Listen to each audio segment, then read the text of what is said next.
Par rapport à li xewoon fële ce Ziguinchor, eux ils ont soutenu qu'il y a lieu de préciser qu'il n'y a pas encore de décision définitive. L'État du Sénégal ayant décidé d'exercer les voies de recours qui s'offrent à lui justement. Et de l'autre côté, on a l'article 47, alinéa 4 du Code électoral qui dit que les décisions de justice dañoo war a appliquer wu immédiatement. Donc ça veut dire quoi contradiction boobu lay am. warul woon génn. non lu muy génne doyee déjà du répondre pas des communiqués yow yaa un mandataire qui est venu su fekkente ne la loi c'est-à-dire yaa ngi ak yoon bu la mën a may que ne yow doo ko jox fiche de parrainage jox ko avec une notification de la loi mu jeex déjà ci loolu la war a répondre c'est une administration ils ont la loi avec eux boo ñëwee ma gën la notification recevoir la ne la monsieur le mandataire tu n'as pas droit à des fiches de parrainage compte tenu de l'article sangam jox la ko coow li jeex. préciser ko par des articles. mais loolu rek la du leneen DG du ay c'est-à-dire mënuñu fi def leneen du loolu et je suis désolé nag doyen Ndiaye quand vous dites que droit dañ koy interpréter non c'est-à-dire en matière de en la matière dañ ne il n'y a pas d'interprétation là où la loi est claire fii la loi est archi claire la loi est très claire fii il y a absolument rien la DG est dans une posture d'illégalité parce que li ñuy def actuellement nii depuis le début jusqu'à aujourd'hui amul lenn loo xam ne dafa tegu ci yoon te chaque fois dañ leen di indil ay articles yoo xam ne nii qui montrent que en réalité ñoom dañu tegu ci yoon. Vous avez parlé du caractère suspensif tout à l'heure il fallait donner l'article qui dit que le caractère est suspensif. Man, je vais vous dire que le caractère n'est pas suspensif. Il faut se référer à la loi organique de 2017 qui donne les 4 cas de figure où ça devait être suspensif. Mais pas dans ce cas de figure.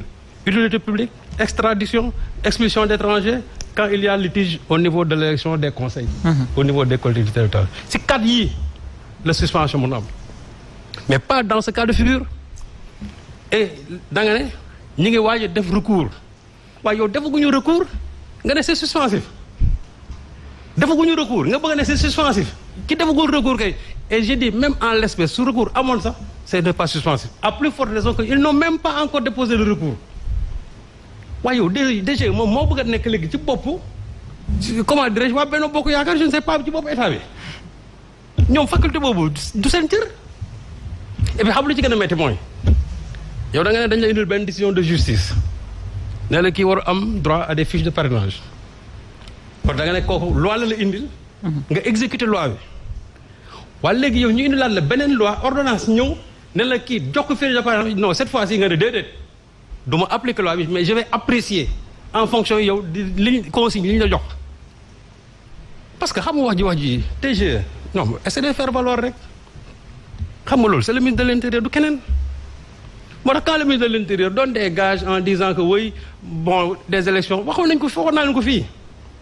c'est-à-dire le système est conçu comme ça mais ak lu c'est-à-dire lu mu mën a demee ñoom nañ koy teg ci yoon ba keroog ñoom ñuy am li ñu bëgg mais mënuñu génne benn ordonnance il faut exécuter cette ordonnance yow nga taxaw yow DG ne da ngay apprécier cette ordonnance là naan l'affaire est en cours parce que ñoom seen yoon newu ci déjà yoonam newul ci ay lois yu nekk en cours c'est pas son problème xam la mooy problème est-ce que yow yoon may na la nga jox ko fiche de parrainage wala déet amul lu muy interpréter il n'a absolument rien à interpréter li ko war mooy y a une décision de justice qui a été rendue na ko appliquer tel quel léegi maintenant la suite ñoom bés bu ñu defee seen recours au niveau de la Cour suprême su ñu demee foofu ñoom ñu invalider en ce moment là ñu mën a xam la suite des choses mais ñoom pour l'instant seen yoon newul ci am mbir mi donc déjà li ma gën a metti mooy